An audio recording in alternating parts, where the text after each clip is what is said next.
श्री भगवान की जय। सम्मुख गुरु जी के पास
और ये ले आ रहा है नक्षत्राणि रूपमस्नु प्राप्तमयि खंडिकाणं भूमैखाणं सर्वलोकमैखाणं ओम आधार शक्ति नमः पतिभ्यै नमः। के सुबह तुम्हें बता देंगे। चला गया इधर, वो विचार करने लगी कि हमारे पास तो कुछ है नहीं, सुबह हमारा ये पुत्र हमको मार देगा, इसलिए तो ये है कि पुत्र के हाथ से मारने से तो अच्छा है कि स्वतः ही अपने प्राणों को त्याग। कहीं जाकर के एक कुएं में जाकर के रात में कूद गई, अपने प्राणों को से नष्ट कर दिया। अब इधर धुंधकारी और हो गया, अकेला घर में। गोकर्ण तो पहले घर छोड़ के चले गए। इधर जब घर में कुछ नहीं बचा तो रात में चोरी करने लगा।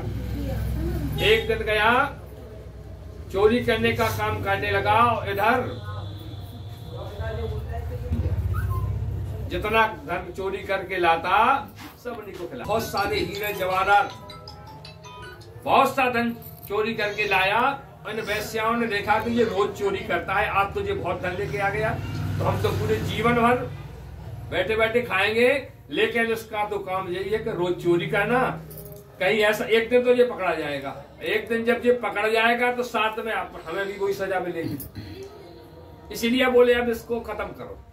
उन्हें वैश्याओं ने रात्रि में योजना बनाई और सोते हुए उस धुंधकारी के गले में रस्सी बांध करके उसकी फांसी लगाई। फिर भी जब में नहीं मरा वो, तो उन्होंने आग जलाई।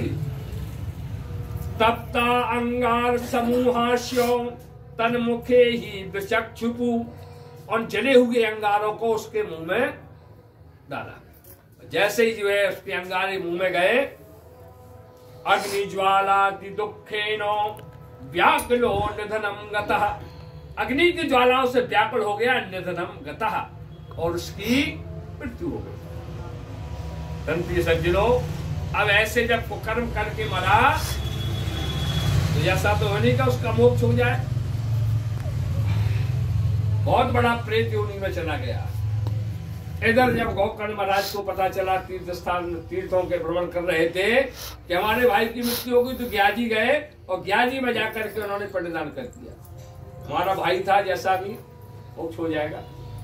वहां से जो है जैसे ही लौट करके आए, घर में सो रहे थे, इसलिए कहते हैं बोले भजन करत लड़की भली और भड़या भलो न पूत, और सबरी तो वैकुंठ गई धुंधकारी भयभूत।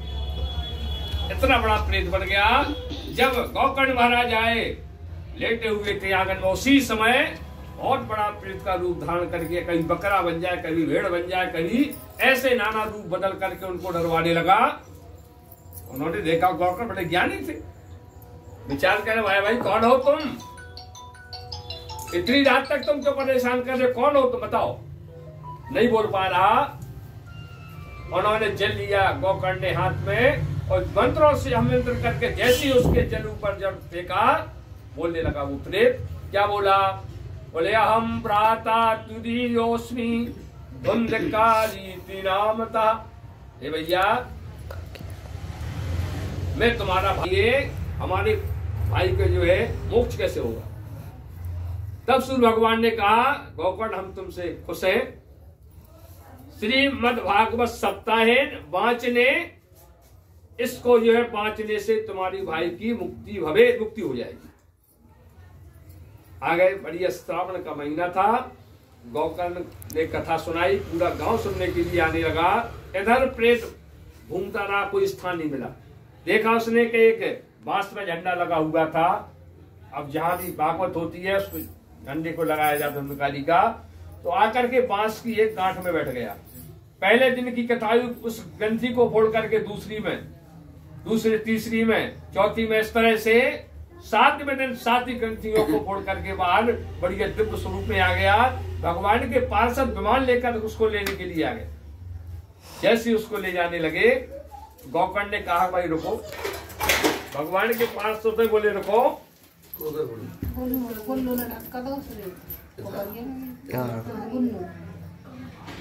बोले आप रुकिए।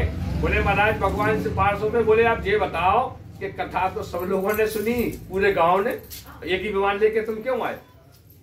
भगवान के पार्षद बोले गोकर्ण, जिस तरह एक मन से, एक भाव से जिस प्रेत ने इस कथा को सुना है, ऐसी अगर सब लोग सुनते सबके लिए आती।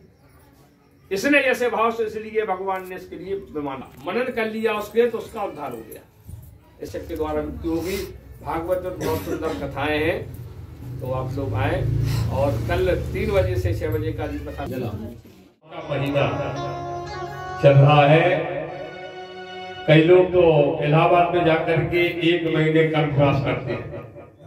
आज हमें यही घर पर श्रीमद भागवत की कथा का श्रवण करने का भागवत को आप लोग श्रवण करेंगे।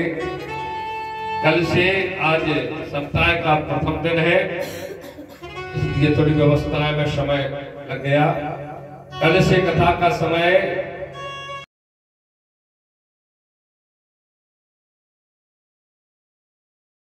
3 बजे से 6 बजे।